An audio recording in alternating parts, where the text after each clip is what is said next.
The story of New Jersey real estate right now is a tale of two states. One is bidding up homes by six figures in a single year. The other is staring at stalled cranes, tougher math, and a new map of what gets built. Start on the street where the bidding wars never left. In the 12 months ending in December 2027-5, the typical home value in Deal reached $4,127,662, up $339,174 in a year, a 9% jump. Alpine climbed to $2,982,806, adding $286,361 in the same time frame, up 10.6%. Lock Arbor moved to $2,880,330, up $242,046, rising 9.2%. Saddle River increased to $2,180,000 to $3,701, adding $207,827, a 10.5% lift. These aren't outliers. They're a pattern stretching from the Gold Coast to the shore. Set that against the national backdrop. The typical home value in the United States in December was $359,078, just 0.1% higher than the year before. Rising mortgage rates slowed growth. In some places, prices even slipped. But in New Jersey, many of the most coveted zip codes are still pulling the market forward. Walk the coast and you feel it. Seagert's typical value rose to $2,275,343, up $172,462 year over year, an 8.2% rise. Allenhurst reached $2,180,000 to $5,129, up $166,804, an 8.3% increase. Mantaloking hit $1,960,573, up $138,872, 7.6%. Bayhead now sits at $2,322,964, climbing $174,477, 8.1%. Spring Lake moved to $1,347,475, up $119,657, 9.7%. These are single-year gains. Drive inland and the surge continues. Short Hills stands at $2,202,226, up $120,563, a 5.8% rise in a year. Franklin Lakes hit $1,526,000, up $145,864, 10.6%. Demarest climbed to $1,388,130, adding $156,620, a 12.7% leap. Englewood Cliffs reached $1,675,663, up $120,725, 7.8%. Summit advanced to $1,311,256, up $105,697, 8.8%. The cause is as old as real estate: scarcity, buyers competing for limited supply. Even with higher borrowing costs slowing the countrywide market, the engines of demand in these towns are still running hot. In a state where proximity and prestige compress onto a narrow ribbon of land and water, the result is price. But the other New Jersey, the New Jersey of permits, pro formas, and approvals, is moving differently. Many projects are stuck at the starting line. Financing has gotten harder. Costs are up. Municipal approvals are slower. Long-term tax abatements, once the grease that helps difficult deals move, have largely disappeared. Some signals suggest this is reshaping who can build. Massive, well-heeled developments, the skyscrapers, are waiting out the cycle. Smaller developers, the ones with 5, 10, or 12 units on the table, are the ones struggling to get off the ground. Uncertainty over tariffs is feeding directly into construction costs and operating expenses, and interest rates in that environment may not fall much further. The gap between deals that pencil and deals that don't is widening. At the same time, a different segment of the market is surging: healthcare. Ambulatory care centers, purpose-built for outpatient services, are spreading across the state. In the past 4 years, Hackensack Meridian Health opened 4 health and wellness centers in Clifton, Paramus, Clark, and Eatontown. A 5th facility is coming to Metro Park Station in Woodbridge. Healthcare is becoming the path of least resistance. Easier to fund, easier to entitle, easier to support at a planning board. Doctors and nurses closer to home is a sell few towns turn down. Another transformation is happening in the husks of yesterday's retail. Dead malls and tired strip centers are being recast as mixed-use districts with apartments, plazas, and updated retail.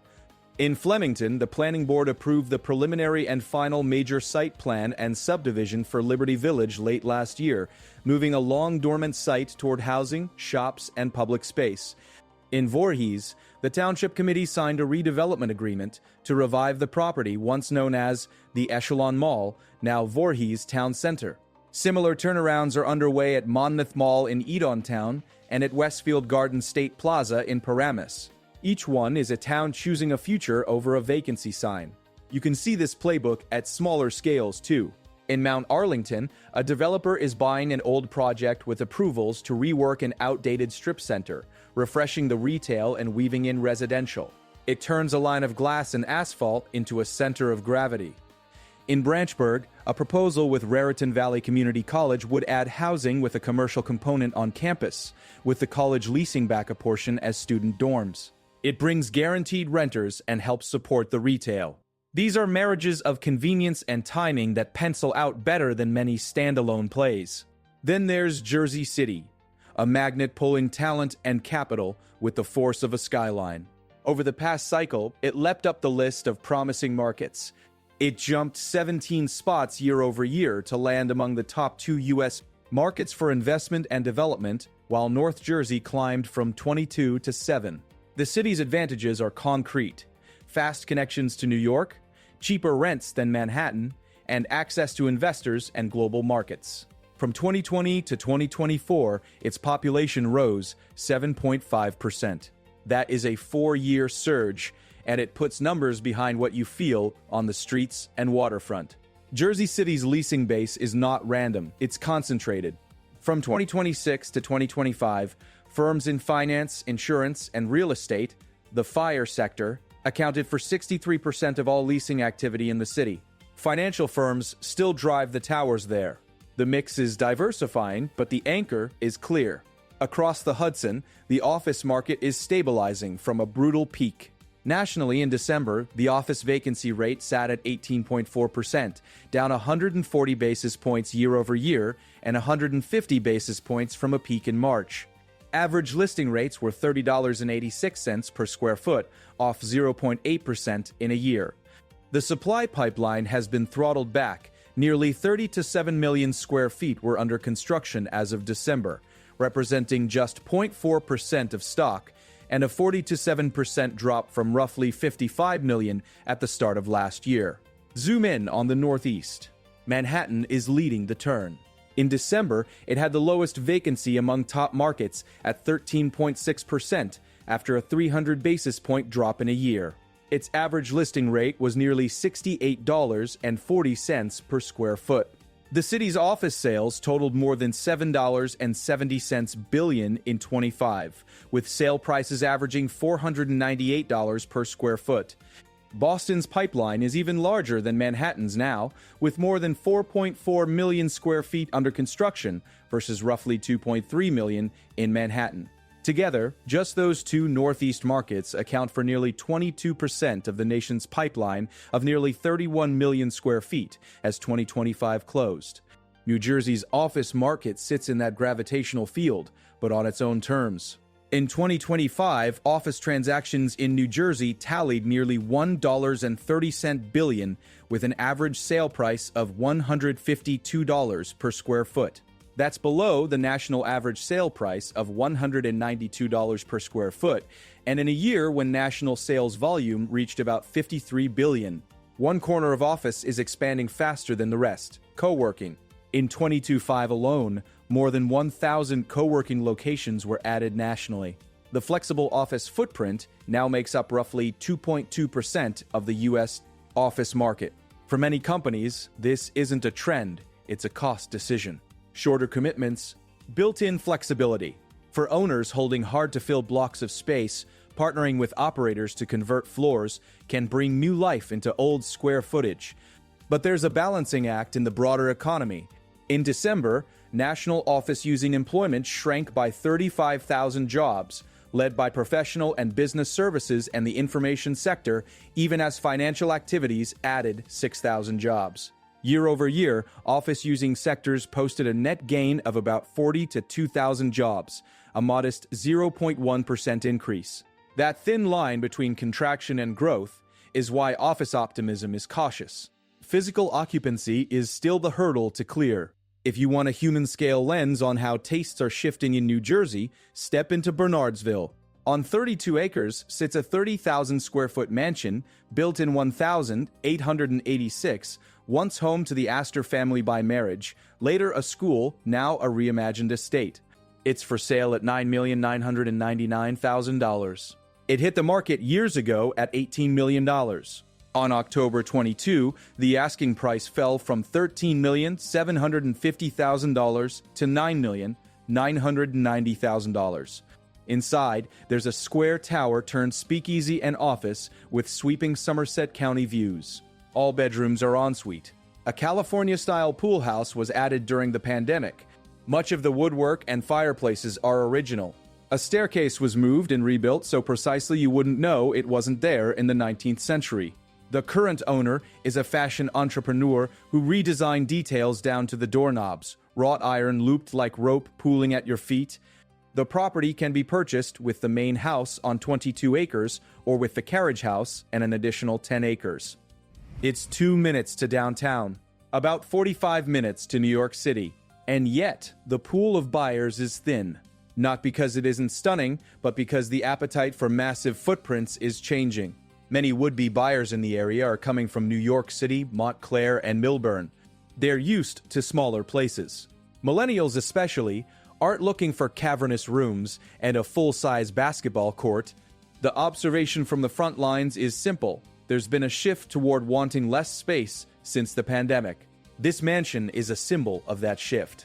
Beautiful, historic, but the market is voting smaller. That doesn't mean New Jersey's high end is weak.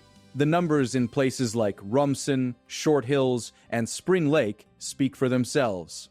Rumson's typical value sits at $2,086,407, up $90, $2,279 in a year, a 4.6% rise. Short Hills is at $2,202,226, up $120,566, 5.8%. Spring Lake is at $1,347,475, up $119,657, 9.7%. Further up the map, Bergen County pockets are racing ahead.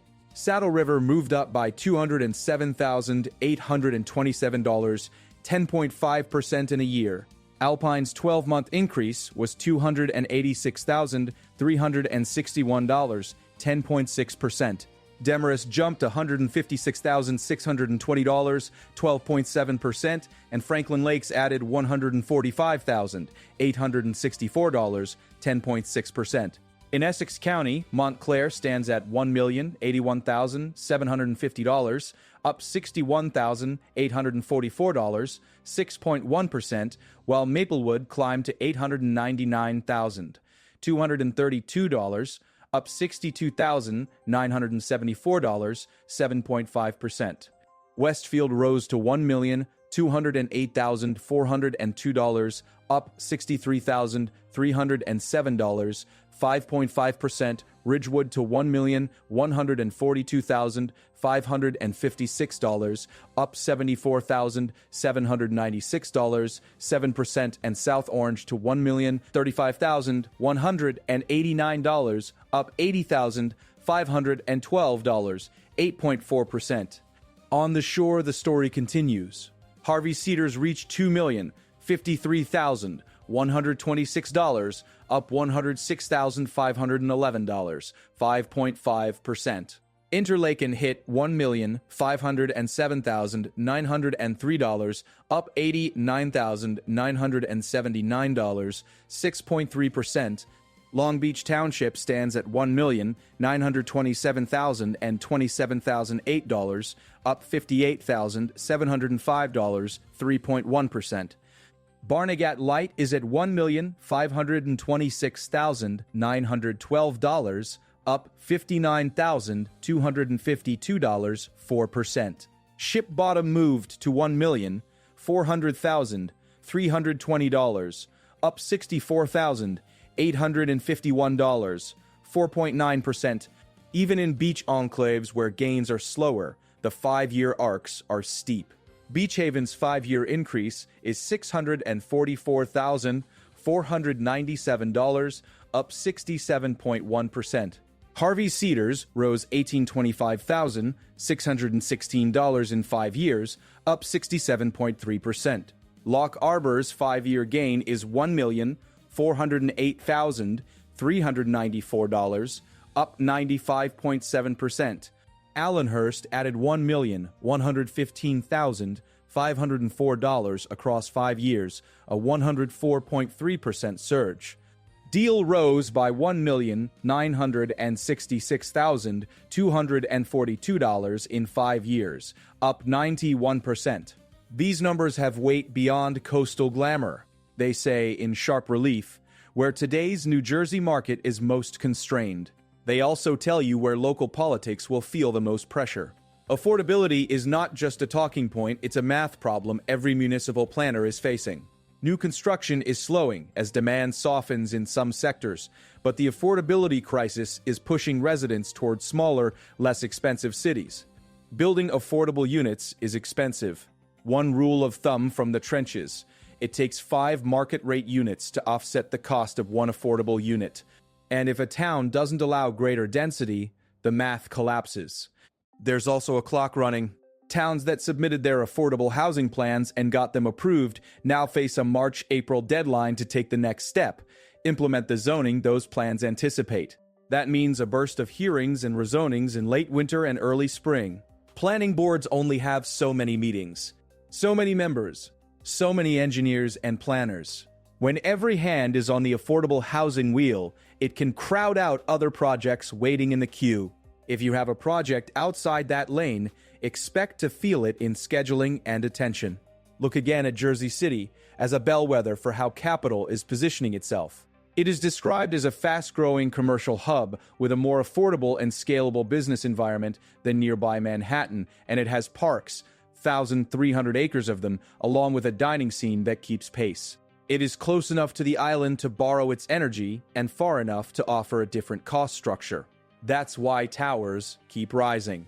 A sign of the skyline shifting south of the waterfront, in Bayonne, an approved 26-story residential and mixed-use project, NY View, will become the city's tallest building. It's a reminder that the Gold Coast's vertical reach is extending down the peninsula, stacking demand above transit and river views.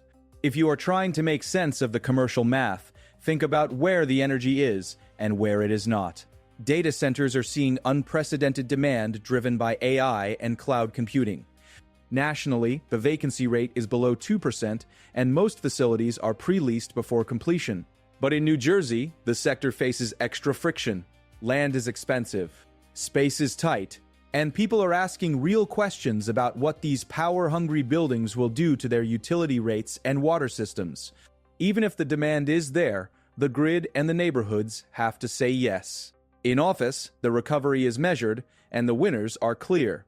Manhattan's vacancy below 14%, with listing rates near $60 per square foot and more than $7.70 billion in $20.05 sales, shows that mobility and capital still gravitate to the most connected blocks. The national pipeline is thin, nearly 38 million square feet underway, down 44% from the roughly 55 million at the start of last year. But in the Northeast, Boston's more than 4.4 million square feet and Manhattan's roughly 2.3 million together make up almost 22% of it. That concentration matters. It limits new supply in places that already have outsized demand, and that gives existing assets more room to climb. Meanwhile, New Jersey's office transactions, nearly 1,030 cents in 2005 at $152 per square foot, signal a market that's moving, but at a discount to the national $192 per square foot average. That can be an opportunity or a warning, depending on your leverage and your timeline. In neighborhoods, the residential mosaic is just as textured. Essex Fells climbed to $1,369,834, up $95,632 in a year, 7.5%. Summit rose to $1,311,256, up $105,697, 8.8%. Ho-Ho-Cuss moved to $1,225,507, up $83,603, 7.3%. Chatham is at $1,257,148, up $89,942, 7.7%. South Orange reached $1,035,189, up $80,512, 8.4%. Wyckoff hit $1,083,888, up $75,850, 7.5%. Ridgewood is at $1,142,556, up $74,796, 7.0%. Further down the ranking, towns like Maplewood at $89950, $232, up $62,974, 7.5%, and Montclair at $1,081,750, up $61,844, 6.1%, show that strong demand isn't isolated to the ultra-elite. In Bergen County, Glen Rock is at $997.5, $777, up $63,314, 6.8%, and Woodcliff Lake is at $1,180,000 to $1,015, up $67,468, 6.1%. In Union County, Westfield's $1,208,422 typical value, up $63,307 in a year, a 5.5% rise, rests beside Summit's higher arc. In Morris County, Florham Park sits at $981,400, up $67,084, 7.3%, and Madison at $984, $383, up $52,743, 5.8%. In Somerset County, Bernardsville's story is headlined by a single extraordinary listing, but the undercurrent is a broader one. People are paying for proximity, schools, and the shape of their daily life. These numbers don't exist in a vacuum. They feed into investor rankings that now put Jersey City and North Jersey near the top of the list as markets to watch. They push municipalities to move on affordable zoning. They reshape development priorities toward mixed use, toward healthcare, toward anything that can thread the needle between community support and lender approval. They also test patience. Long timelines collide with short political cycles. When there is fatigue in boardrooms and council chambers, fatigue from long fights over affordable housing allocations, projects can get caught in the backswing. Deals stall not because the underlying idea is bad, but because the town has a full plate and a short fuse. That is a real risk in 26 as the March-April zoning deadlines come due. Look again at the office market for a clue about how to move in a constrained world. Flexibility wins. Last year, more than 1,000 new coworking locations opened across the country. Flexible office now holds roughly 2.2% of the market. For companies unwilling to lock into a decade-long lease, it's a release valve. For landlords with large chunks of vacancy, it's a way to keep the elevators humming while the longer-term recovery unfolds. Pricing power follows quality. In San Francisco, average listing rates closed the year at a little more than $63 per square foot, even with vacancy around 25.2%, nearly double the national $32.86 average. In the Bay Area, average sale prices hit $392 per square foot in 22.5, up 35% year over year. That was the first sale price boost in 4 years there. If you're building a thesis for New Jersey's urban cores, the lesson isn't to chase San Francisco's vacancies. It's to study how quality and scarcity still command a premium when they line up with the right demand. But the real pivot in New Jersey is happening outside the office. Healthcare is being called the new warehouse. 5-10 years ago, industrial was the highest and best use. Before that, retail. Now, medical facilities are the easiest to fund, permit, and support. The reason is simple. They solve a problem everyone recognizes. When a new wellness center opens in Paramus or Eatontown, no one asks whether it fits the moment. They can see it. The use case walks in the door every day. So where does this leave you if you're trying to buy, sell, or build in 2016? If you're a home buyer in places like Allenhurst, Bayhead, or Short Hills, the numbers say the competitive heat is still on. Allenhurst's $2,185,129 typical value rose 8.3% in a year. Bayhead's $2,322,964 climbed 8.1%. Short Hills' $2,202,226 moved up 5.8%. 5-year gains make the momentum clear. Seagirt is up $1,007,794 over 5 years, 70 to 9.5%. Deal is up $1,966,242.90, 1%. Alpine up $1 million, Elevantha $369, $50, 1.3%. Many buyers are choosing smaller homes in rich locations over larger footprints in farther-flung spots. The Bernardsville Mansion's price arc, from $18 million to $9,999,000, shows how the apex of size can struggle even as the median price climbs. If you're a developer, the guidance is cautious and practical. Be ready to carry projects longer to clear approvals. Know that long-term tax abatements are not the crutch they once were. If your pro forma relies on them, consider a different path. Mixed-use plays that breathe new life into retail can still work if they are stitched tightly to community needs. Healthcare tenants can anchor a story that boards and neighbors will embrace. Creative partnerships, like campus housing that feeds retail, are being looked at favorably because they solve multiple problems at once. If you're in the office sector, measure twice. Hybrid work is not a placeholder. It's a reality shaping long leases. The national vacancy at 18.4% in December and the average listing rate at $32.86 per square foot tell you where the center of gravity is. Manhattan's 13.6% vacancy and nearly $68.40 per square foot pricing show that flagship markets can reset faster and harder. New Jersey's office transactions at nearly $1.30 in 25, averaging $152 per square foot, suggests there is still liquidity, but value is being recalibrated. If you're an investor looking for market direction, the ranking shift is the signal. Jersey City jumped 17 places in 1 year to land near the top of the national pack. North Jersey is in the top 10.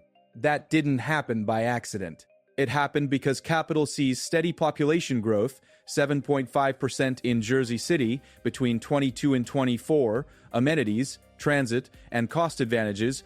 It sees employers signing leases, 63% of Jersey City's leasing from 22.2 to 22.5 came from finance, insurance, and real estate, and it sees a skyline still rising. NY View in Bayonne, at 26 stories, is the tallest building in that city's history. That is the kind of stake in the ground that draws more stakes. For the data center crowd, move carefully. National vacancy below 2% and pre-leasing before completion make the sector look bulletproof. But in New Jersey, the constraints are real. You will pay more for land. You will fight for power. You will have to explain water use. Community conversations are no longer an afterthought. They are a gating item. For municipal leaders, the March-April affordable housing zoning deadlines are the big flashing calendar dates. Implementing those plans will require attention, and the opportunity is to do it in a way that clears the pipeline for good projects to follow. If boards can sequence that work without freezing the rest of the docket, 2026 can be a year of tangible progress rather than just procedural motion. Base case for the year ahead? Residential prices in New Jersey's premier towns are likely to remain firm through 26, with the strongest pressure in shore enclaves and inner-ring suburbs where supply is thinnest and lifestyle amenities are densest. Expect more double- and triple-digit $1,000 annual gains in places like Deal, Alpine, and Seagirt if inventory stays tight. On the commercial side, anticipate continued momentum in reimagining retail into mixed use and steady expansion of healthcare facilities, especially in corridors like PANICS, Eatontown, and around transit nodes like Metro Park in Woodbridge. Office fundamentals should grind better, not great. National vacancy easing from the March peak to 18.4% in December sets a cautious downward trend, with coworking's roughly 2.2% share continuing to grow as a release valve. In and around the Hudson waterfront, Jersey City and Bayonne will pull investment, with big projects like the 26-story NY View signaling a deeper bench of vertical plays. Two watch items could tilt the narrative. First, the March-April affordable housing zoning push. If boards are overwhelmed, expect longer project timelines across the board. If towns manage the wave well, shovel-ready mixed-use and residential deals can move faster into late spring and summer. Second, infrastructure constraints for data centers and the broader cost environment. Tariff-driven cost uncertainty and utility pressures could slow or reroute growth in the state's hottest non-residential sector. If power solutions and cost clarity arrive, the pipeline could open faster than expected. In a market defined by sharp contrasts, shore towns posting six-figure gains while a Gilded Age mansion halves its ask, new wellness centers opening as smaller developers stall, the lesson is to go where the demand is durable and the friction is lowest. Keep your eye on Jersey City's lease rolls, PANICS and Eatontown's healthcare footprints, and the planning board agendas in March and April. The numbers are telling you where the next moves will land. If you want more of this kind of grounded, numbers-first storytelling as the year unfolds, stay with me.